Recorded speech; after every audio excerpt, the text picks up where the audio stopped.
Желю войвода. Човекът, на когото самият Васил Левски е бил подчинен и е носил знамето му. Роден през 1828 година в Ямбол.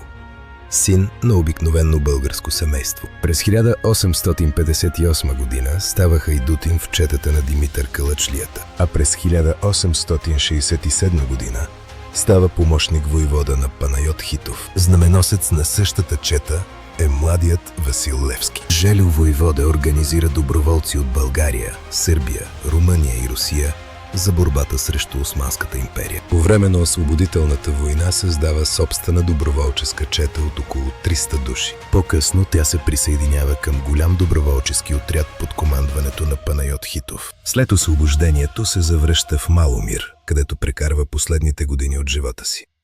Хората започват да го наричат дядо Желю. Желю войвода. Един живот посветен на свободата на България. За да не забравим героите на България, последвайте ни.